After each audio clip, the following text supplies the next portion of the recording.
Hi, I'm Shekhar Kapur and welcome everybody. Wherever you are in the world, welcome. We're in Mumbai and we are here to launch a set of DVDs with Sadhguru that I interviewed Sadhguru called Conversations with a Mystic. I'm a film director. You may well ask why a film director is sitting here. I think that in the course of asking the right questions about cinema and storytelling and the creation of stories, ultimately there is one story that I always refer to is that my stories are always an attempt to take to connect what is finite to the infinite, because otherwise you live in a kind of a limbo of being finite with everything that is measurable, and then you look out at the sky and you say, well, nothing is measurable. And since time, that's what man has done. He's ultimately created stories as a survival kit of how he can handle that which is infinite with his or her own life that seems finite. So I think a step in the direction of searching for that connection or that bridge between the two is quite natural with the filmmaker. So that's where I lead into my conversations with this incredible man called Sadhguru, who I just happened to meet, but then they say nothing really happens. Everything is coordinated by a series of karmas. So it was my destiny and karma to meet Sadhguru a few years ago in a place called Puerto Rico, where we were both at the same conference. And I met this man that everybody was getting attracted to, and naturally I was. So I went and we were supposed to go somewhere and he offered to drive me there. I think if you ever meet Sadhguru and if he offers to drive you somewhere, I would highly recommend that you decline, because it will be, because there is only that in which, you trust your Guru, okay? Yet when he's the safest driver. Yes, of course.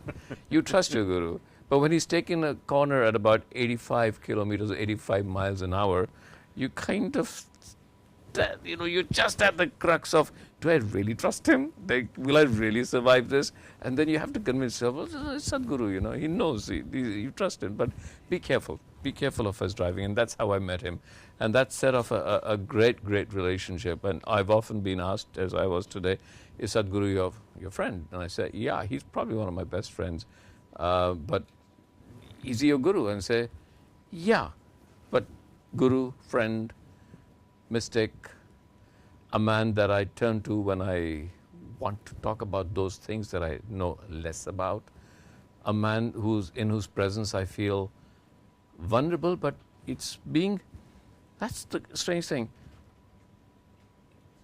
A great relationship for me with Sadhguru is about the fact that I feel completely vulnerable and completely comfortable in that vulnerability.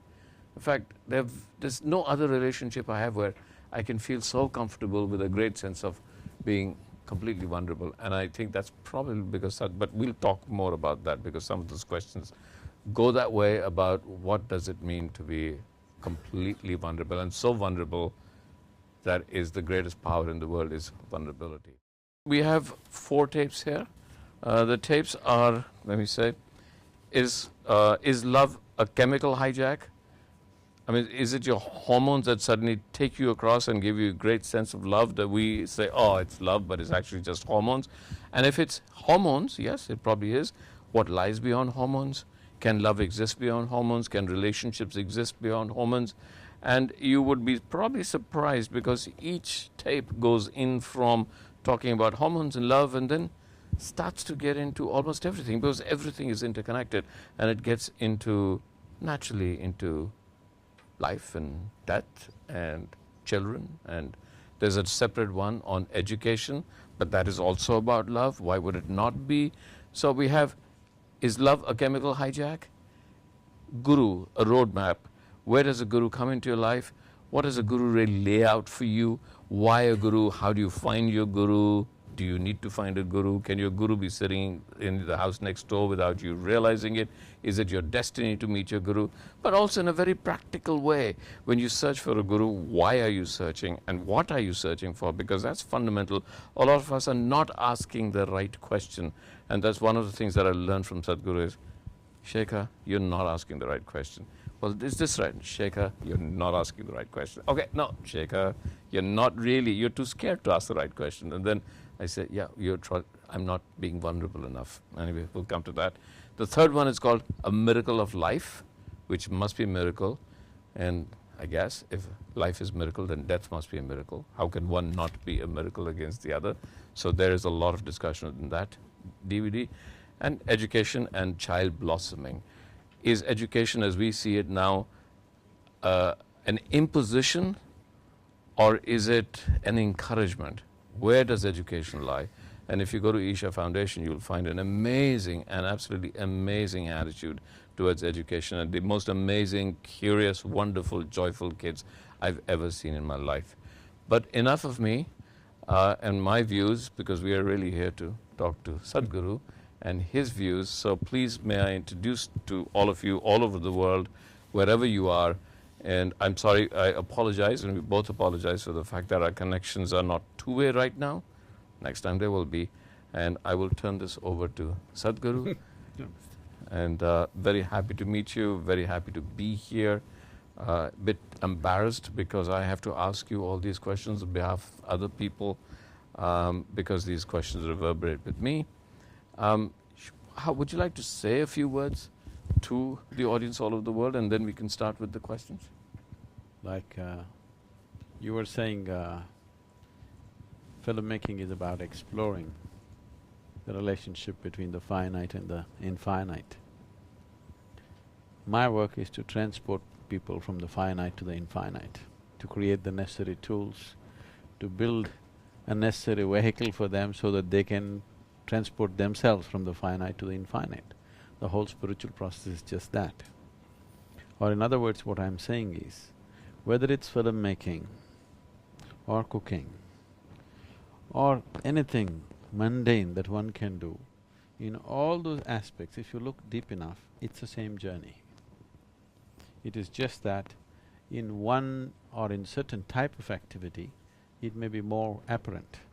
But if you look deep enough, whether you're gardening or cooking or kicking a ball or making a film, essentially it's the same thing, to move from finite to the infinite. The very journey of a human being is just that. Whoever you are right now, you want to be something more. If that happens, you want to be something more.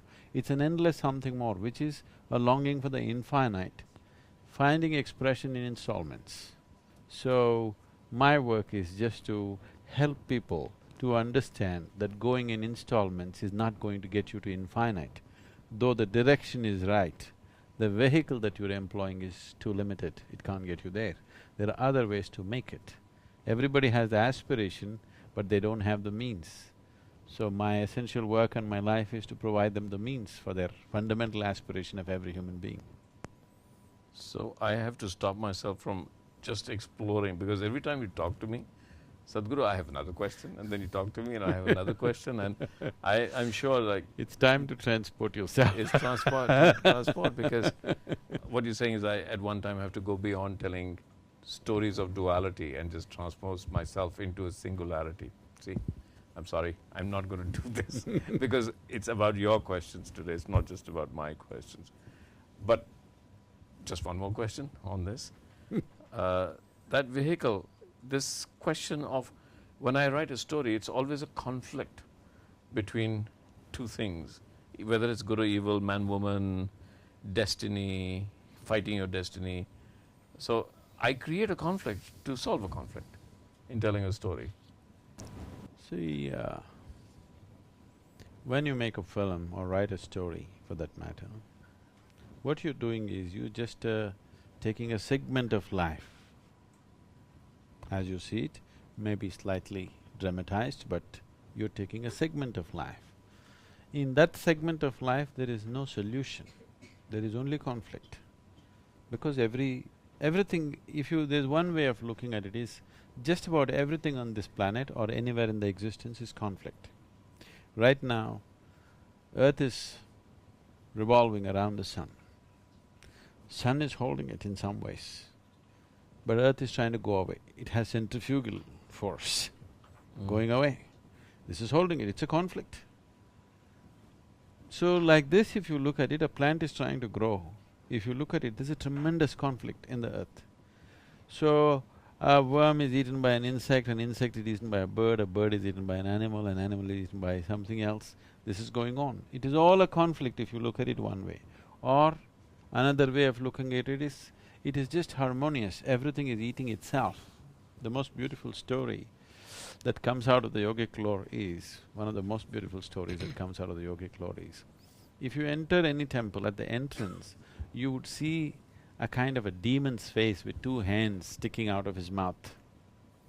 This is the face of Kirtimukha, he's called. Kirtimukha means a glorious face. This was… he's referred to as a demon, and Shiva had trouble with somebody. So, he created a demon and said, go deal with this guy. But the moment he created this demon, that man fell at his feet and begged for mercy. Then he said, okay, spare him. Then the demon said, you created me to eat this man and I'm hungry, what am I supposed to do? Yeah. So Shiva was in one of those moods, he said, you eat yourself. And he ate himself up. By the time Shiva looked at him, he had eaten himself up completely, except for his hands and his face. Everything was eaten up. Only the face was left. So Shiva looked at this and said, you are the most glorious face. So you must be above all gods. So every temple, before you enter, above the god's level, you will see a face, a demon's face with hands sticking out, because that is the last part that he's eating up. Someone who is able to consume himself is the ultimate glorious face. So essentially, life is just that.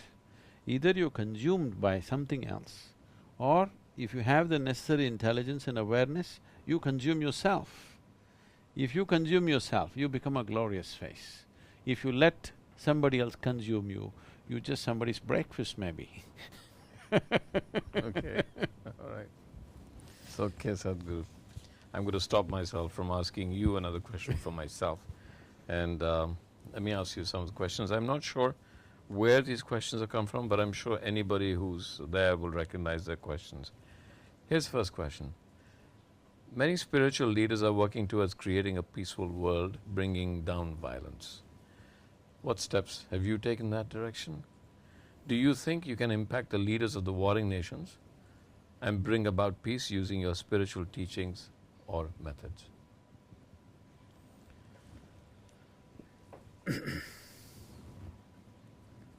See, there are conflicts which have been hanging upon the planet for decades for the same reasons. Different types of conflicts have happened.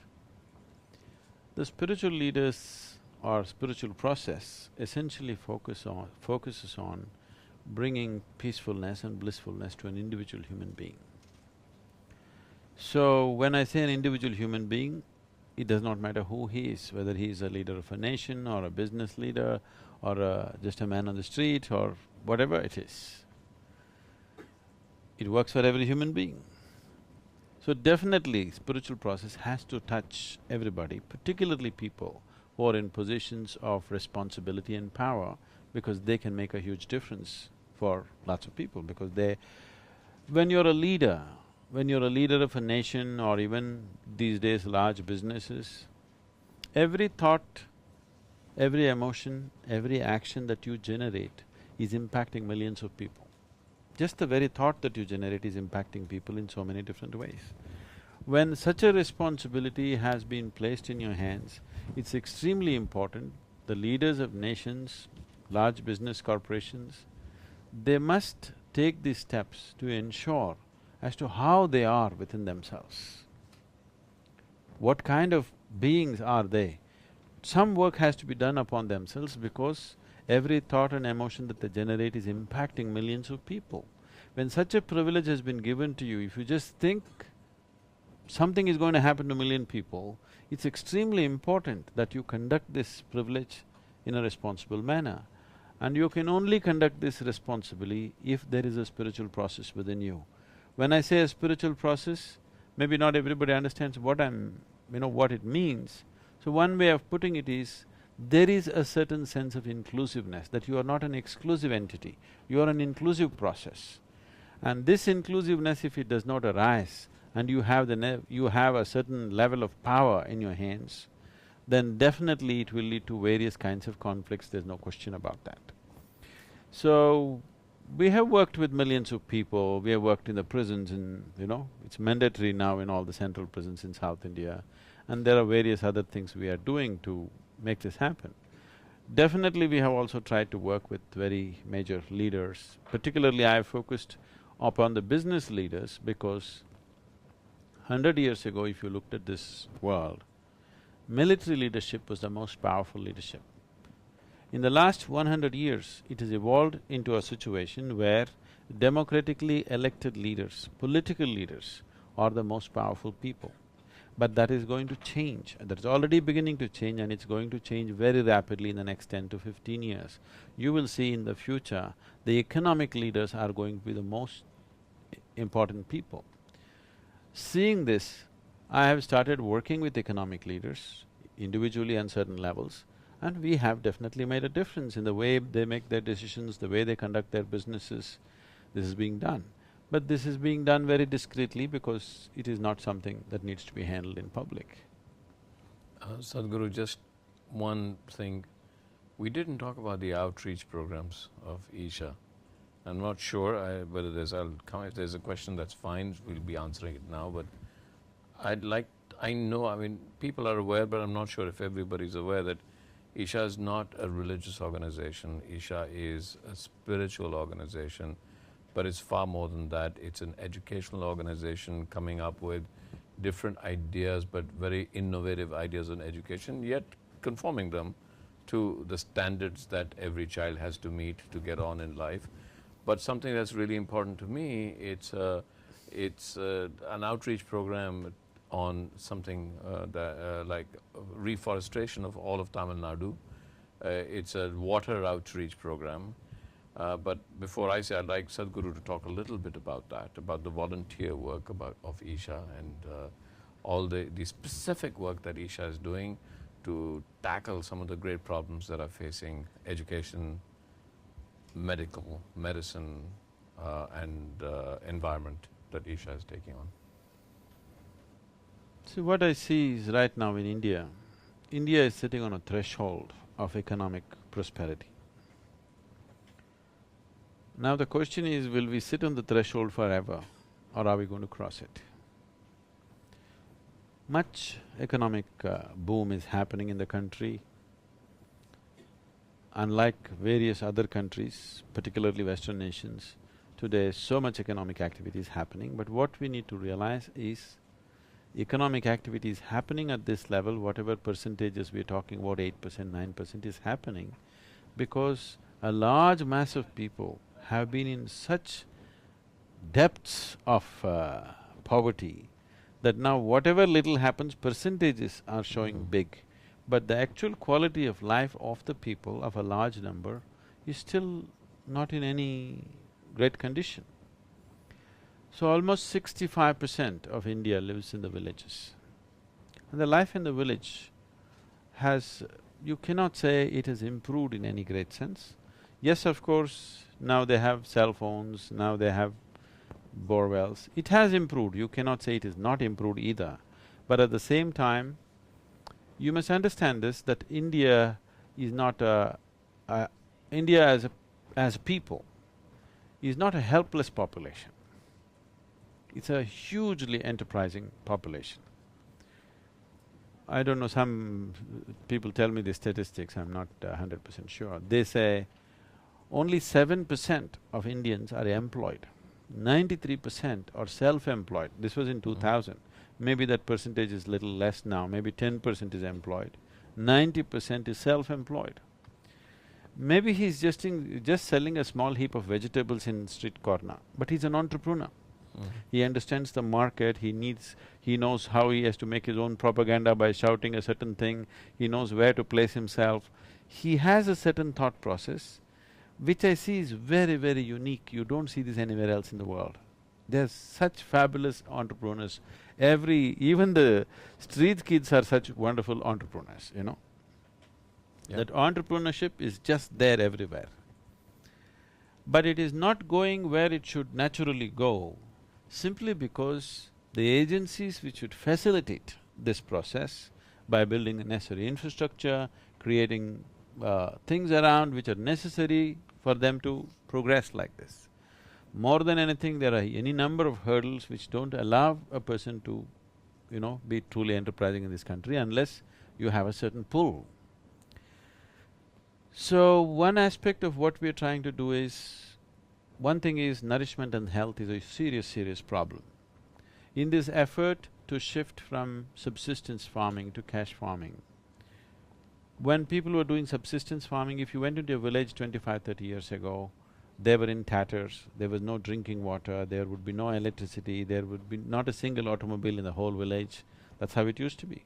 Today if you go, there's electricity, there's drinking water, everybody has cell phones, there are internet kiosks, you know, internet connectivity has come to remote villages.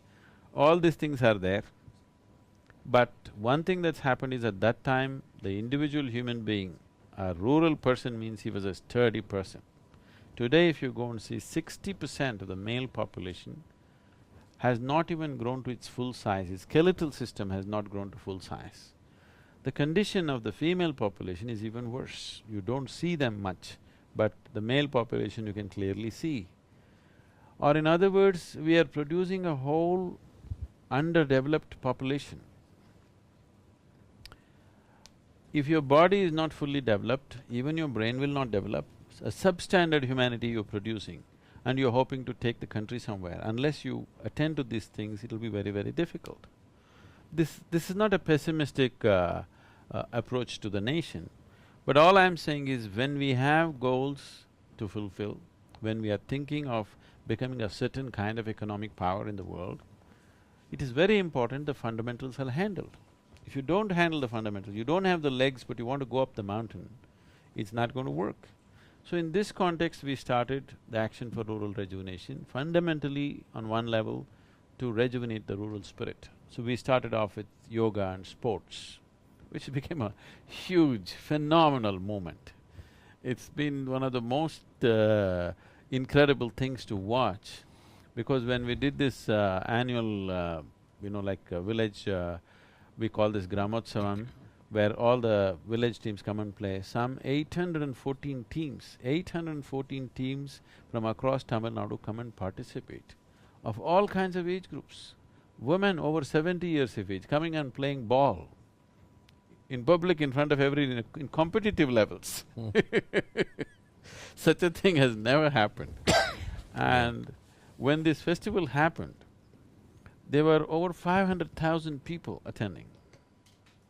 And the governor of Tamil Nadu was there, he looked at this and said, "Sadhguru, this happened only when Mahatma came." Wow.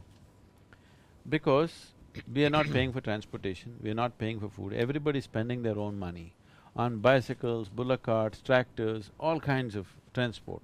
They're just coming by themselves.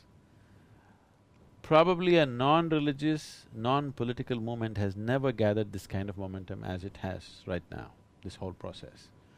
So as a part of that, there are many children who are first-time school-going children, that is the first generation, their parents have never been to school. So fundamentally aimed at them, we started these Isha Vidya schools, which are going on wonderfully well right now. And the ecological project started because in 1998, some UN agencies came and made a prediction that by 2025, 60% of Tamil Nadu will become a desert. I don't like any kind of predictions, because when you make a prediction, you're only taking cold facts into account. You're never considering what is beating in the human heart. The human aspirations are ignored and you're making predictions. So I didn't like this prediction and I didn't believe it either. So I just drove around Tamil Nadu just to see if this is true, and I found out it's not true. I realized that it's not going to go till 2025, it's going to happen much faster. So I thought, what's the thing to do? I know we can complain, we can protest, we can write letters to the government. For whatever reasons, maybe they lack the organization, maybe they don't have the people, maybe they don't have the resources, whatever it is. For whatever reason, administrations are not able to fulfill this. Rather than protesting about it, I thought it's best we give them a hand. After all, this is a democracy, that means you're also a participant in the government in some way. You also have a stake in the government, it's not imposed upon you, it is your choice. Maybe you're making a lousy choice, but it's your choice. Okay, all right. Yeah. It's our choice, it's… the governments that we have is essentially our choice, we made the choice. We better support them for 5 years rather than pulling them down all the time. So we just made… I just looked at it, what is it that we can do? Then I realized Tamil Nadu had only 16.5% green cover. Then the national aspiration is 33%. So I made a simple barefoot calculation. If we plant like 114 million trees in the next 6 to 8 years' time, in 15 years' time, we'll have 33% green cover. So I just told the meditators, we should just plant 114 million trees. 114 million. Yeah, they Right, said, it's nothing. Sadhguru, do you know what that number is? Yeah. They know I'm poor on arithmetics. Yeah. So, I said, I know what the number is. They said, it's impossible. Who can plant 114 million trees? Then I asked them a simple question. What is Tamil Nadu population? They said 62 million. I said, if all of us plant one tree today, take care of it for 2 years and plant one more, we got the number. What's the difficulty? Can't you plant one tree? Even a beggar on the street can plant one tree. He will have an office growing for himself. Yeah. So, we started this movement and it took off. I spent almost 6 years planting trees in people's heads. That's the most difficult terrain. Once that's been done, now it's only replanting, which is happening very easily. Yeah. So, I think we've planted close to 14 million trees, out of which Already? about 10 million trees or little over 10 million trees have survived. The official figures say that the green cover in Tamil Nadu has gone up by 5.2% in 5.5, 6 years' time of work. And the Google Maps show much more than that. So, this is a tribute to the people, because with the spirit with which they have done all this is fantastic. Our work has been to raise the nurseries, organize and inspire them, but essentially on the ground it is them who are doing it and it's them who are taking care of the trees. So, these are people's movements that we're launching, so that without the participation of the people, you cannot change anything here. And India is a kind of nation where you cannot change this country just by policy. You need a movement. Yeah. Otherwise nothing will change in this country. Right. Okay, Sadhguru. Rajasthan next. Yeah, okay. All right. Do I resemble a camel or something?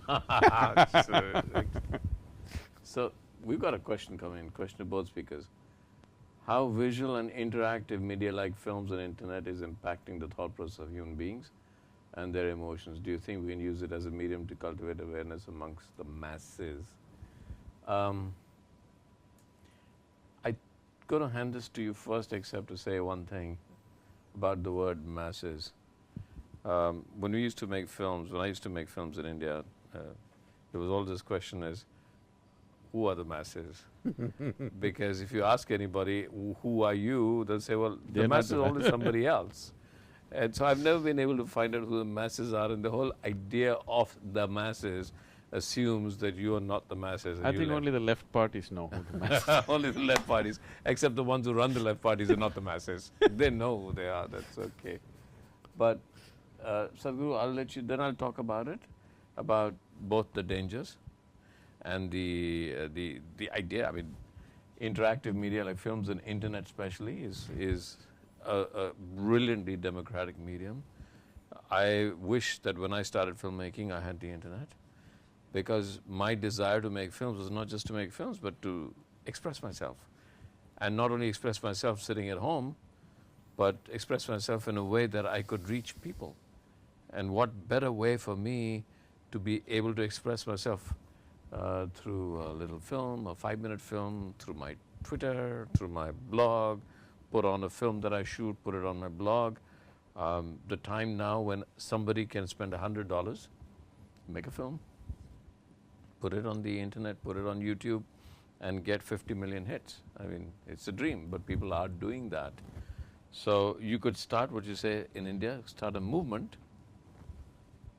Sometimes I wonder how wonderful it would have been if Mahatma Gandhi had mobile phones to talk on, or the internet, yeah.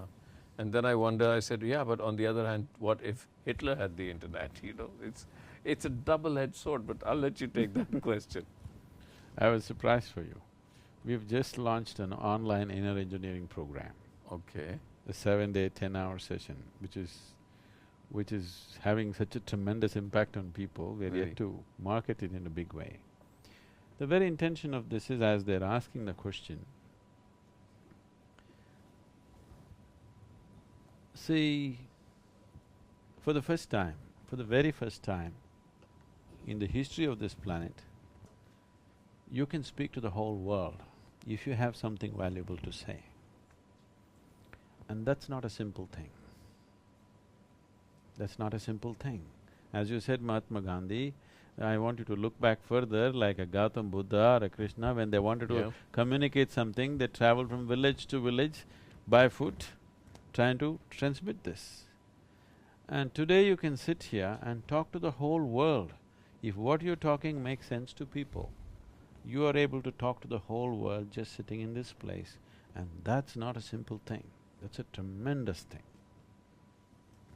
Yeah. So, to raise human consciousness, should we use it? For sure we should, there's no question about it. I agree. I'm a great believer in the internet. I'm a great believer that it is… I'm not a believer in the internet, I'm a believer in everybody should know this. No, okay. I'm a believer in the medium, and I'm a believer that finally, because the internet brings people like we're doing right now, voices from all over the world together, a large part of the politics, I feel, I mean it's a political answer I'm giving, a large part of the politics of this world survive on keeping people in the jaws of ignorance. And the access to the internet also takes people away, gives them a chance to come out and give them information and knowledge, their ability to communicate with the rest of the world and open their minds and discuss with the rest of the world and open themselves out to a world wisdom, if you like. The fear, of course, is it could be world wisdom of Hitler, and you don't know, but at least it allows people to come out of ignorance.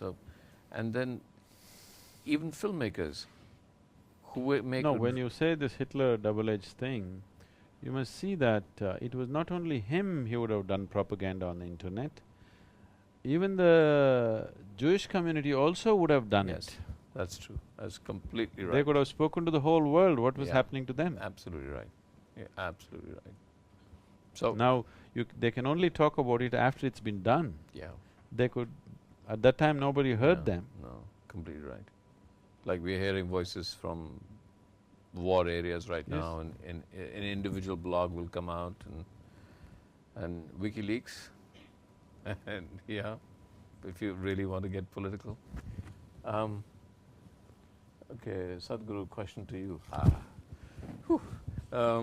We see a lot of agricultural families gradually moving to cities to avoid continuous famine or for better education to the children. This creates an imbalance in society in terms of economy and nature. How can we balance this together? I think this has probably come as a because of what all you talked about, the rural areas. So, this is an effort we are making on all levels. We are trying to do various things. One thing is sport, which has made village little vibrant. Wherever the sport has come, village has become quite vibrant. Village life has become vibrant. Now, for many of them, their lives revolve around that one volleyball match that's going to happen on the Saturday evening. There's a certain sense of pride. Instead of Saturday evening going to the city, they're staying back in the village because their village is playing a match, these kind of things. We are also trying to bring folk music back, folk music and dance back into the village. Just a generation ago, every agricultural activity had music and dance with it. Even today, in some parts of the country you can see it, but mostly it is dead. All the dancing and singing is done by the film stars. You guys are doing everything. The common people are neither dancing nor singing nor nothing. They're just sitting there and eating potato chips and watching you guys. Or just dancing to our tune. Right. So, because working in the field, agriculture, as an activity, if you are doing it only for economic purpose, it's a heartbreaking activity. All these suicides that you're hearing of right now in the villages, the farmer suicides, one reason is definitely the economic reasons are there, but above all, it's when you work on the field just for economic reasons, it is naturally frustrating. Unless there is a bonding with the land, there is a certain love for what you're doing, there is a certain connection between the man and the soil with which he is working, which is what all these folk songs were trying to build, always was there in the tradition. Without that song, just going there morning to evening, working and coming home, where there's no sense of community, there's no sense of togetherness, it's a pretty bad life. So making village life worthwhile, that it's worth living in the village, creating the necessary hygiene, creating the necessary health atmosphere, creating necessary education facilities for the children of tomorrow, and above all, making life in the village joyful enough, vibrant enough, so that any vibrance means you have to go to the city street, not necessarily in the village itself something is happening. As a part of this, we are trying to bring folk music and dance and sport, all these things to village. But still, we have close to 700,000 villages in the country. We are covering some 3 to 4,000 villages now, but still it's a drop in the ocean. This needs to be funded, this needs to be activated on a major scale. We need to understand if you want to build a nation, there are certain fundamental things that you have to do with the people, which we have never done. Just building a road, just building a thing is not going to make the nation. We have to do something about the people, that they must feel strongly about the nation. Right now, their sense of caste, creed, religion is stronger than the idea of the nation in their mind. After all, your nationhood is just an idea. Unless you reinforce that idea in individual human beings' mind, you don't really have a nation, you're sitting on a time bomb in many ways. So, bringing a certain cultural integrity to the whole thing, not just playing it in the television, but bringing it down to the street and making this happen on that level is what we are trying to do. But people think what we're doing is massive because we're talking of a few thousand villages, but compared to what needs to be done, it's just a drop in the ocean. Yeah. There's also in this case, oh my God, here it is. I was going to talk about that. Somebody has, like, telepathy. Mr. Kapur, could you please talk about your upcoming movie Pani, and how do you think it is going to bring actionable impact on society? My God, it's kind of a burden for me to make a film that has actionable impact on society, but okay, we'll try. But right from the last question, one of the big problems in villages in India is that water is not readily available. 60 to 70% of Indian agriculture relies on groundwater. Nobody's quite decided who the groundwater belongs to, and as more and more factories are moving into the village and urban areas are leaking in, they have the power and the money to use more powerful pumps to take the groundwater. So groundwater, well, A, water is going down, and then groundwater is being taken up and then being priced out of the village. This is a resource that I can steal from your land without coming into your land. Absolutely. That's something Absolutely. people need to understand. But that's what's happening. And so while people say, well, water is not privatized, it is effectively privatized because it's being taken out of the ground. And then because the people with more money take it out of the ground.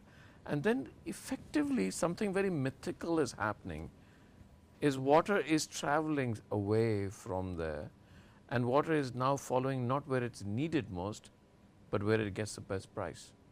In fact, water is following greed, not need.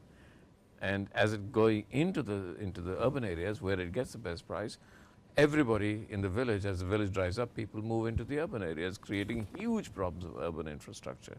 So the reason I'm saying is that's exactly what my film Pani is about. Pani is You know, about… Mahatma Gandhi said you can't even tax salt that comes out of water or the Yeah. ocean. But now, we are going to a place where a bottle of water or a liter of water costs more than a liter of milk in the country. Absolutely, yeah, completely. And so that is what Pani is about for that question. It is about a slightly in the future, although I keep saying it's in the future only because I want to bring all the elements together. But really what I'm going to be talking about is happening is someplace, somewhere in the world already. And it's about a time when we're living in mega cities, and now the water is running out in the cities, and the cities are divided between those that have water, which is very few, about 15%, and the 85% of the people who don't have water, and the conflict has It's a new started. description of haves and have-nots. Yeah, absolutely, Pani and no Pani. And democracy is pretty simple. Democracy has become so simple that all it means is, you give us votes and we'll give you water. So it's the simplest form of democracy, but water is the metaphor for exploitation. So the question, actionable impact on society. I think that while what you're doing is an outreach program, I as a filmmaker in a film can try my best to raise awareness of these issues. And if I can raise awareness and people coming out of the film, it's a very interesting structure, the art of storytelling. Most commercial films end to sublimate the emotion that they have created. So they'll create anger in you, but in the end, if you walk out angry, people say, what's happened? I'm just walking out angry. And if it's a love story, then all the lovers meet. But if the lovers don't meet, you come out dissatisfied. There is an art of storytelling that on one level, you bring people out satisfied, so the lovers meet. Yet, in my story, there's an underlying thing. I don't think you should reveal the plot right Oh, okay, all right. No plot. Over. Mind you, everybody walks into a film knowing there's a love story and the lovers meet. But that's essentially, so, but you come out of the film feeling angry about the fundamental issues, even though on a plot level it's fine. It's like you're going from A to B on a very heavily trafficked road. You can get from A to B and that's your plot, but because the traffic is so bad, you come out angry about the traffic, you know. So there's something like that we do in plot. So yes, hopefully it's changed. Somebody said he's talking too much about his own film. Move on. Okay. Sadhguru, it's a question to you. Everybody says, do not go spiritual shopping. I don't know what that means, but anyway, spiritual shopping in a mall. But then I want to ask, when one knows something is not working for you, at least in your own experience, and try to look for another path. It's from somebody called Unorthodox, Dayton, Ohio. Unorthodox. Spiritual shopping, looking for it in a mall. That's pretty unorthodox. Yes, okay.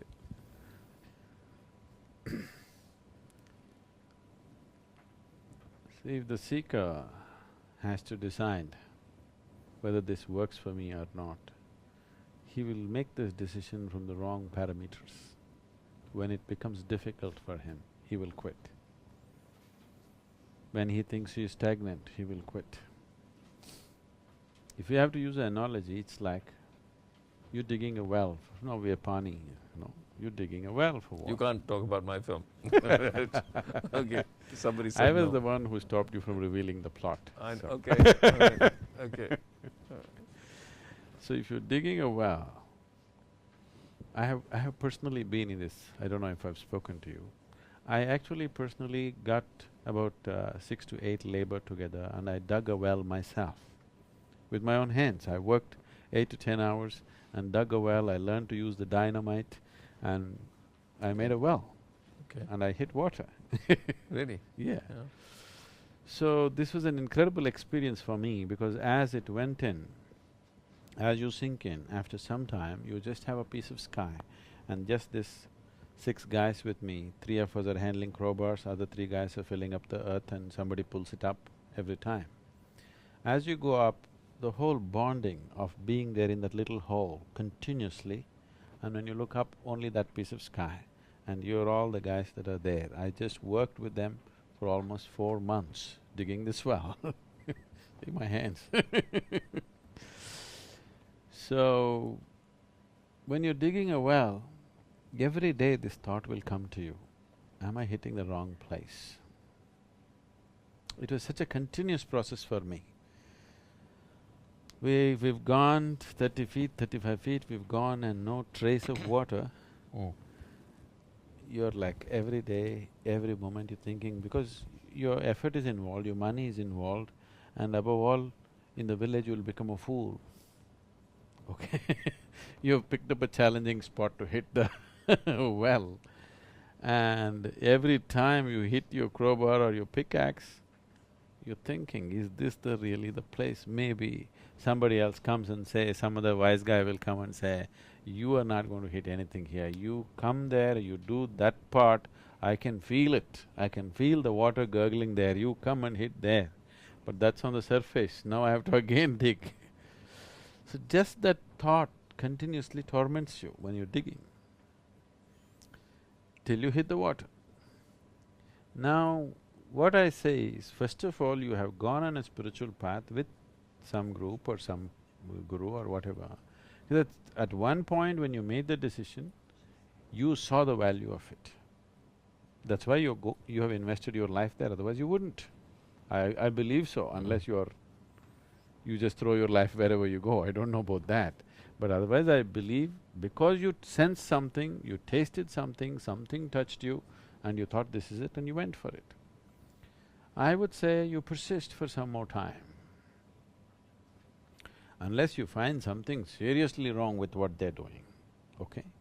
Unless you find it's something totally a hoax that you got fooled into it, yes, you have to change your decision.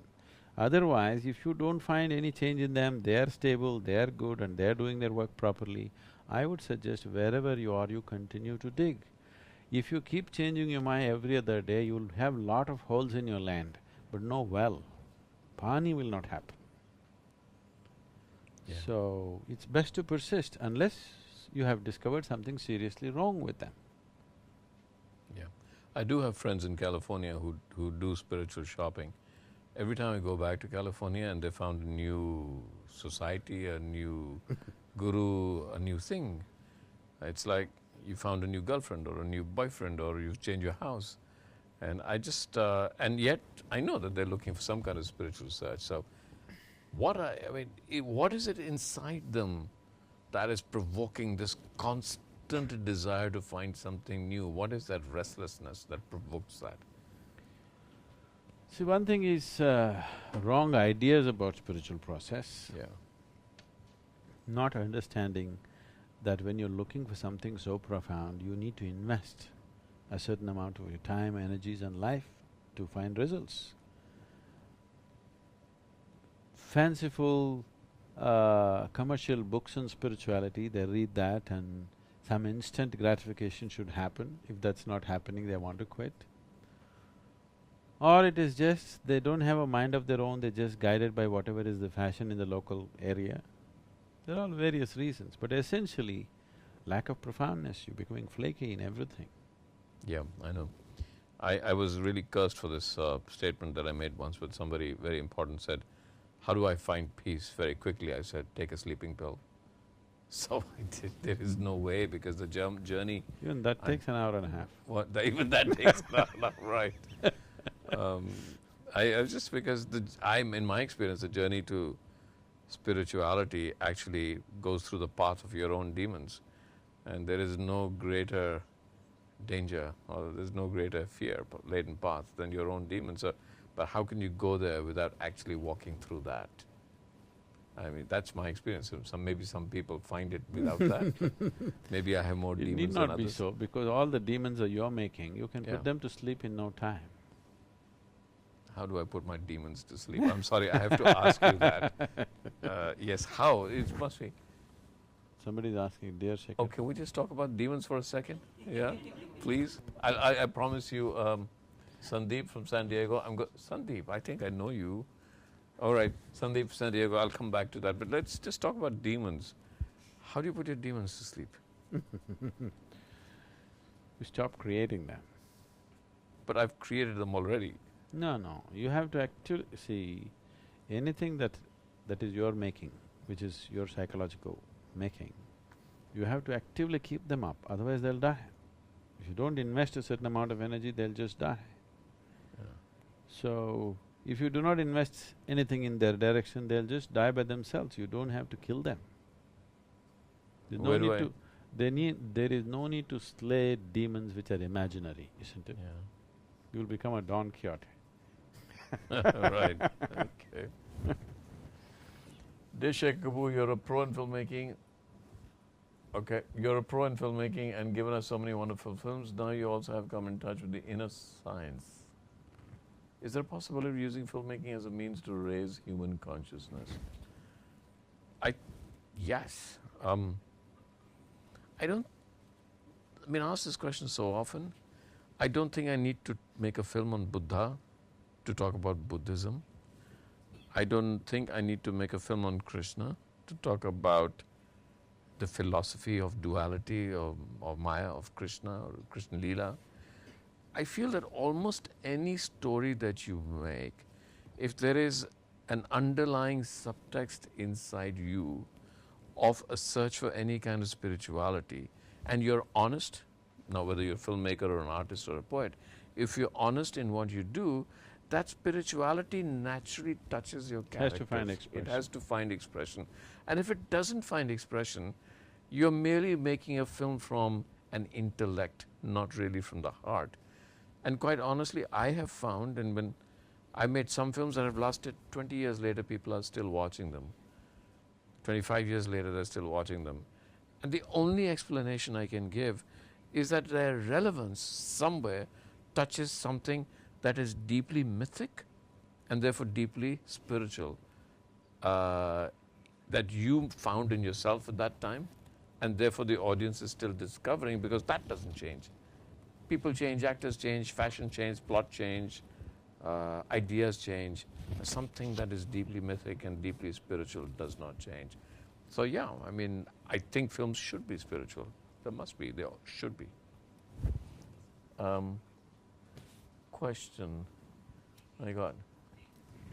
In the Western world, the talk is of love and truth. That the ultimate truth is love, and that we don't have love, but rather we are love. We don't have love, but rather we are love. And this is how we connect to our purpose and the highest selves. Do you agree, Sadhguru? Love, truth, highest selves, purpose, connect. Yes, I'm so glad this question is for you. Yeah.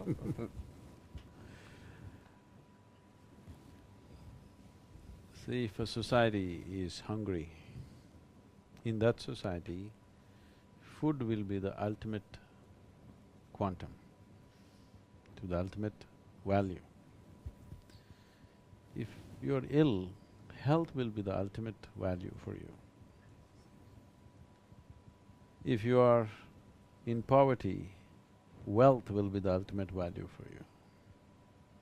If you're deprived of love, love will be the ultimate value for you. If you're deprived of happiness, happiness will be the ultimate value for you. Whatever you're deprived of, at that moment you think this is the highest thing. But even if that happens, people will realize after it happens that it is not so. So right now in the Western world, having been through this industrial revolution, for the first time, women moving out of the house, and that generation which could not… Today, women are moving out of the house, but they're able to make the necessary arrangements, and man has probably adjusted to fill in certain gaps that she left, and maybe things are getting a little better. But that generation, when suddenly the changes happened, a whole generation of children went without much expression of love towards them.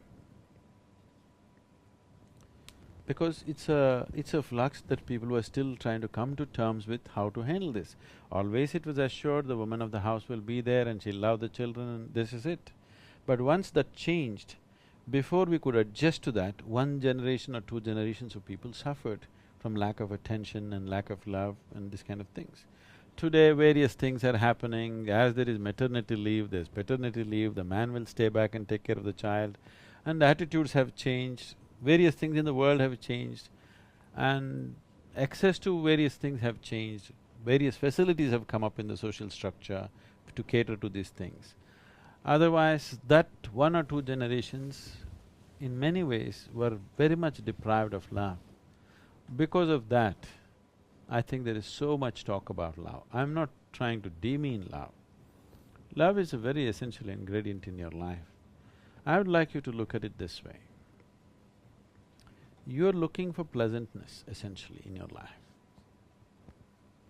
Pleasantness means if your body becomes pleasant, we normally call it health. If it becomes very pleasant, it becomes pleasure. If your mind becomes pleasant, we call it peace. If it becomes very pleasant, we call it joy.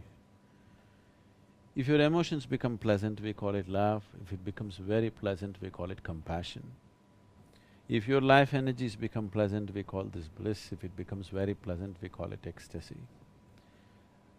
If your external situations become pleasant, we call it success. So this is all a human being is looking for.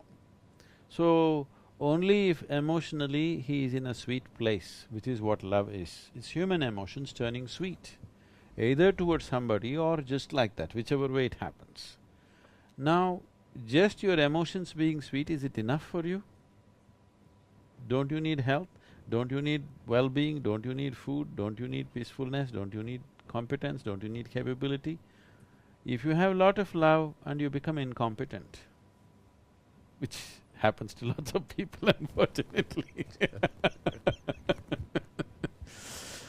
then I don't think people will enjoy that or relish that. So this talk about love being the core of the universe, all this is simply coming from a certain state of deprivation within oneself. People who have grown up in traditional families in India, we never think of love because we didn't have to think, nobody told us they love us. My mother never ever told me that she loves me, nor did that question arise whether she loves me or not. I did not even realize that I need to be loved. Because the whole atmosphere was such that there was… such a question never arose in me, do I need to be loved by somebody? Because they set such an atmosphere, such thoughts never came to us. It's just like only if there is poverty in the house and there's not enough food, probably you will think so much about food and how to get it. When it's there every day, you don't think about it, you don't think about making an arrangement for it. Similarly, when love is simply there all around you in every possible way, you never even thought that it is something that has to be bought from somewhere or gotten from somewhere, you know. So, these things are coming from certain levels of deprivation. Love is the sweetest way to be for a human being, it's a good way to be, it's a wonderful way to be. But at the same time, it's not necessary to exaggerate this beyond just a limitation. Now you're talking about… the questioner is talking about love and truth. I don't know what kind of truth you're talking about. If you're talking about the ultimate nature of the truth, it is universality, it is absolute inclusiveness. Love means, to love you need to… you're trying to include with love. Moments of inclusion will happen and then you fall apart. No lovers anywhere have found continuous state of inclusiveness. Moments of inclusiveness and then falling apart, moments of inclusiveness, then falling apart, this is how people experience it. So ultimate truth is an absolute state of inclusiveness which cannot be termed as love. Love is an effort in that direction. So is joy, so is peacefulness. When you're peaceful, you're actually one with everything. When you're joyful, you're actually… when you sit and laugh with each other, aren't you in some way bonded as one? That's why they're drinking buddies going on too well. Okay. Question from me before I go, that's to me. Satyam Shivam Sundaram, what does that really mean? The movie's already made, you can't… Come on. It's already a done thing. I know, I know. Another Kapur. Yeah, okay. Okay, all right, okay. I'll come back to that one. Yeah. Oh, just want to. Many Isha practitioners around the world have benefited from the practice and being with Sadhguru. Would you care to share your experience and the impact it has had on you and your work? What message would you convey to budding young directors around the world? I'm not Sadhguru's best disciple. No, I'm his best disciple. I'm not his most disciplined disciple. All I would say is that if I follow the practices a little more disciplined, come on, why are you putting me in this? Because I have to say it in front of him and I cannot say a lie, I have to tell the truth. And here I am getting caught in this whirlwind. So I'll take the last part. What message would you like to convey to the other directors? Well, fantastic. You have to do this. I mean, there's no doubt that the practices that are there, I've seen my friends benefit from it. I've seen, okay, so here's what I'll say. I've seen a sense of giving and a sense of service where what the people that have done the practice, I find that in their work, they give to the work more passionately and more completely and with less stress and prejudice and less conflict than anybody else. And I've always wondered that. That's one of the most amazing experiences I have when I go to Isha, is the people who've done the practice or are doing the practice, their attitudes to what they do. It doesn't matter. They don't have to do anything as big as filmmaking. And I sometimes wonder, if I bring that to my filmmaking, that sense of absolute giving, passion, compassion, humility to my filmmaking, I'd probably make a lot more films. I would get into less conflict. I would be less afraid of the failure of a film. Now I'm talking to all those young directors out there, and make many, many more films. Yeah, I'm a little embarrassed here because I'm not the most disciplined disciple of Isha, so sorry. But next question. Yeah, okay. Intensity, there's a question for you, Sadhguru. Thank you very much. Thank God for that. On intensity. Spirituality is to be pursued with intensity. I'm very intense in many things, but I'm not always sure if the thing I'm pursuing indeed leads to further my spirituality or my ego. Oh, yeah, leads to further my spirituality or my ego. How do I alert myself in the path I'm pursuing intensely is wrong? How do I do it? No, I don't know where he got this, but you should not pursue anything intensely. Nothing. No, there is no need to pursue anything intensely. When you say I'm pursuing something intensely, probably what you're trying to say is I'm pursuing something madly. You should be intense. You must see how to raise the intensity of your being, your mind, your way of existence. If you make this very intense, anything that you do will be naturally intense. But if you try to do something intense, one thing is you may end up doing it senselessly. Another thing is you will exhaust yourself and expend yourself too quickly. If you try to do anything intensely, you will expend yourself too quickly. There is no need to do anything intensely, but you must make this one absolutely intense to the life process. If that is so, every action that you do, there will be ease and intensity at the same time. Without ease, if intensity comes, you'll burn yourself out. That's fascinating. I'm putting that right now to my filmmaking and I'm trying to evaluate how that works. I agree with you, you have to be very intense. You as a person should become very intense. Yeah. You don't have to pursue something intensely. Yeah, that makes a lot of sense. So does everything you say, but question for Shekhar. If there is a documentary on Sadhguru, will you direct it? Who's? From Preeti in Mumbai. Of course I will direct it. If somebody sitting right next to me has to agree to subject himself to a documentary. Come on, it's difficult enough to get him here and answer a few questions. What are you talking about? Of course I will. Of course I will. But where do you end it? So Preeti, if you're there, where do you end the documentary? If somebody could write the end of the documentary for me, I promise I'm going to make it. But I promise you will not be able to write the end right now. Okay. So that was my question. That was an easy one. Let me find one. Okay. There are so many gurus, so many methods, so many followers, but so few realized beings. Is the path very tough or our pursuit weak? It's from Usha Sonam. So many gurus, so many methods, so many followers, but so few realized beings. Is the path very tough or just our pursuit that's weak?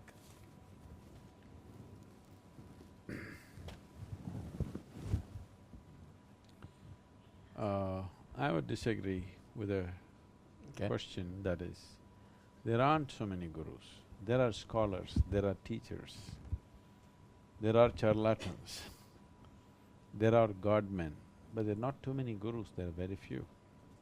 And are there very few realized beings? Not true. There are many, many realized beings. It is just that they don't carry a banner around themselves that they are realized. They are not that gross. And they may not fit into your idea of what a realized being is.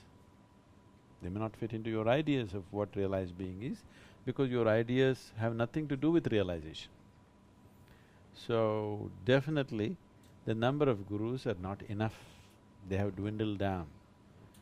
Maybe there any number claiming, anybody who reads one chapter of Gita claims himself to be a guru without any knowledge about himself, okay? Anybody who reads half a book can become a guru, that's a different thing. Anybody who can, especially in the Western world, if you can chant 2 mantras, you can become a guru. Okay? Thank you. I know what to do when I flip flops now. Yes. You just have to stop cutting your beard and learn a couple of mantras. Thank you, Sadhguru. I'll carry your books. All right. So, at the same time, there are any number of realized beings. There are any number with us, different levels of realization. It is just that they will not carry a banner on their head that they're realized. They're in fantastic states of experience and perception, but there's no need to carry a banner. And as I said, they may not fit into your ideas, because that is realization. Every time a guru comes, he naturally faces persecution at some point or the other, simply because he doesn't fit into your ideas of what a realized being should be, because your ideas have been formed by the one who had come yesterday. The yesterday one also, you persecuted him because he did not match with the day before yesterday guru. So the today one also you are having the same problems. So now once this has become accepted, you're looking for other realized beings. You think they will be just like me. People who are around me, in case they're realized, you believe they'll be just like me? Not at all. That is not the quality. Realization is not about making carbon copies. Realization is like a garden full of flowers. There is a rose flower, there is a lotus, there is a jasmine, there is one tiny tumbe, which is the dearest to Shiva, you know, tiny little flower. So you think, you see a lotus flower and you accept that as realized. See, you have no way to judge. For example, let me put myself into the example. You do not know whether I am realized or not. There is no way for you to know. So you should not even believe that I am realized or not realized. You just have to see whether being with me is useful for your growth or not. If it is, hang around, what does it matter whether I am realized or not? Because you will not know, how will you judge? How will you judge of a dimension that you do not even know, you have not even tasted? So there is no need to make up your mind whether I am realized or not, whether I am useful to you or not, that's all. Okay. People often ask me, and because I'm a filmmaker and like science fiction, and you always read about the idea of looking for life outside Earth. So I keep saying, we're not looking for life, we're looking for clones. We look around ourselves and we find life all around us. Then you ask them, describe it, they say, well, Don't we already have enough clowns? Do we want to clone them? Yeah, correct, right. You want to clone them also? Yeah, we're just looking for ourselves, we're not looking for intelligence. Okay, before we end… Oh, that was short. Okay. Before we end, any last comments from Sadhguru and Shekhar? My last comments are about… You I make just the made comments. them. No, I just made them. I made my comments about us being the arrogance of our individuality. So let me ask a last question. Let me ask the other last question to you, and that's the last comment is, what is individuality?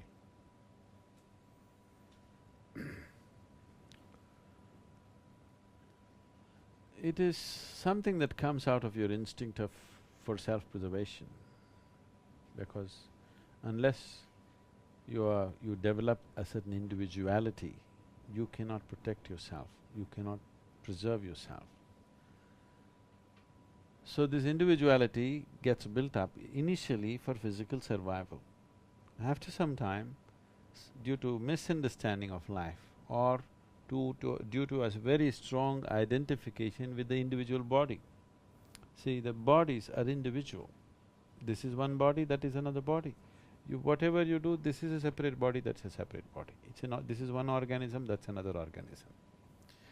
Though it is functioning in tandem with the larger organism of the planet and the solar system and the cosmos, which nobody can deny. Today modern science can prove it to you, how every cell and every atom in your body is transacting with everything else for it to exist right now, the way it is.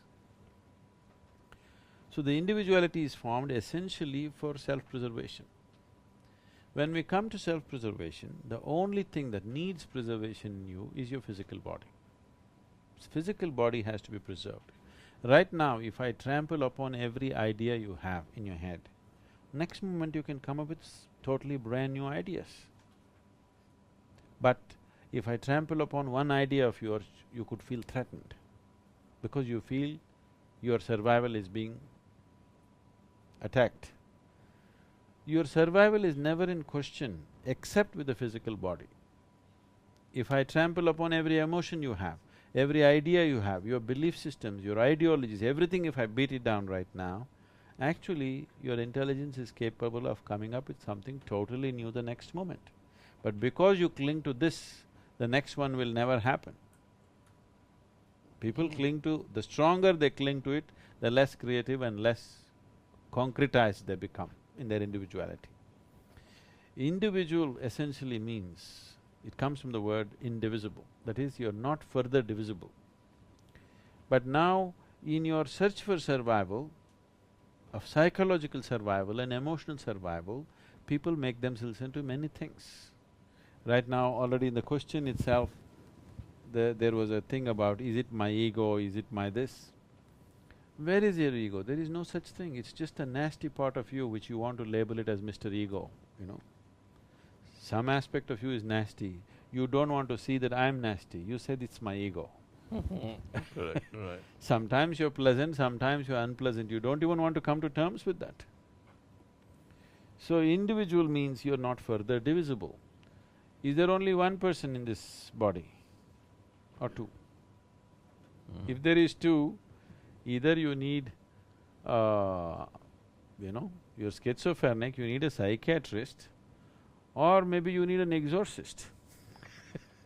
Two cannot be there, there's only one, this is indivisible, this is just one being. So, the individuality is a disease. Individual is a beautiful thing, it's a compact organism.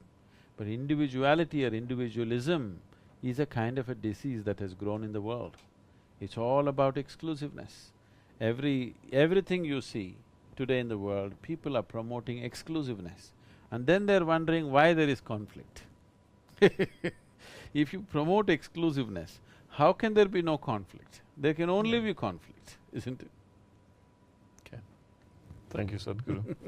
Thank you very much.